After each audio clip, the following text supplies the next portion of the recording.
So going into Neotheater, what was the marketing strategy and how is it different from the Click? Yeah. Neotheater, the marketing strategy was, let's create an immersive experience in Neotheater. From the videos to the album, to the individual songs, to the release plan of the songs, to when we're announcing the tour, to the tour itself, from the walk-in playlists to what you experience on the stage with the video walls and the magical elements and all these other pieces. It was meant to be one cohesive campaign that we decided on before all of it started. And that is a really difficult thing to do when you're putting an album together, to think about that larger picture. So I think that's why our band works really well together, because Ryan and Jack really focus on the writing and the production. And they did design the stage show, but then I come in and kind of bring all of it together with a larger scale marketing plan, bringing in the timing for radio and how we're going to put out the album and how we're going to distribute it and how it makes sense for fans to hear and experience this music. Mm-hmm. So completely different marketing strategy. The things that we borrowed from the Click were alternative radio works. That first single that we put out, 100 Bad Days, let's have it go to alternative radio. And it did great. So that really made sense for us. The album, when we put it out, was our highest charting album ever. It did super well on Billboard and iTunes and all of those places. And we realized from that album that we really are an album artist, which is kind of unique in this day and age. Neotheater, I think the least listened to song still has over 5 million streams on the album. But it really just goes to show that when people are listening, they listen all the way through. There's a song, even though it's not an overture, there's a song that's clearly meant to be the first song on the album and a song that's meant to be the last song on the album. The last one's called Finale. Clearly it's the end of the album. Perfect. And the album, Ryan and Jack did this cool thing with it where there are Easter eggs throughout the entire album, where in every single song, there's at least one piece of another song. So it kind of forced fans to listen over and over and over again to hear, oh, that melody in this song is from here, or that lyric is a reference to this, or that production sound is a reference to this. So we really wanted it to be, 12, I think it was 12 tracks, like a cohesive 12 tracks. And for our show on stage, we started the show with the first song and ended the show with the last song. We mixed up the ones in the middle and added some of our old songs in. But everything about the release for that was, how do we bring people into this world that we're experiencing that we call Neotheater?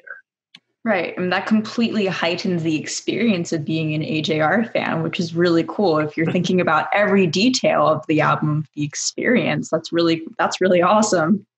Yeah. So despite growing success, did you switch to a higher budget? And did you find it necessary that spending more leads to more success? So budgets are interesting because we, from a business perspective, we are in another licensing deal where we still own the rights to all of our music, but we license them to a company called BMG, which is a publishing company, but they also have, the master side of some things, but we retain the rights to everything. So that means in a few years, we will get the rights back to distribute, but we still own everything outright.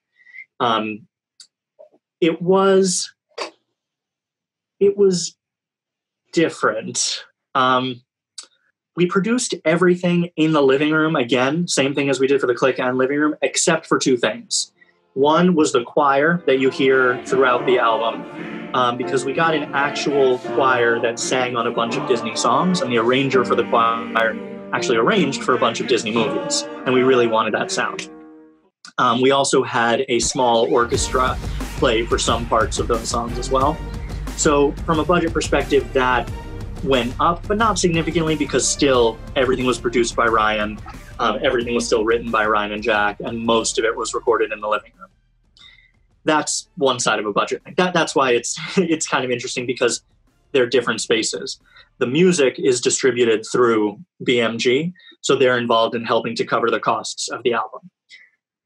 From a touring perspective, it's very different. That is 100% built by us. So we don't have anybody helping to, pay for the tours. We do work with promoters like Live Nation and people like that, and AEG. But that we needed to make sure that this kind of creative Broadway-like show that we wanted to build still made financial sense for us to pay our crew and for us to make some money. At some point, we have to make money. We can't just continue throwing money back into the company in order to create our next tour, our next album. So we found this really great production designer who helped to take the ideas that we created from the ground up and make them into a reality. And that took a higher budget, but that's something that we were willing to risk because we thought this show and this tour was going to be something new for people, and that friends would tell friends and those friends would tell other friends, and we would be able to do 2 parts of the tour and then another amphitheater tour the following summer. And we only got to do part 1 of the tour because obviously part 2 was canceled and the amphitheater tour was canceled. But in the long run, it was worth it for us to put that money back in and invest in the show because we feel like we gave fans an experience that we would have wanted to experience ourselves. Right. And we're just going to go even bigger next time. And it's exciting to hear that's still in store, and I'm really sorry to hear about the cancellations.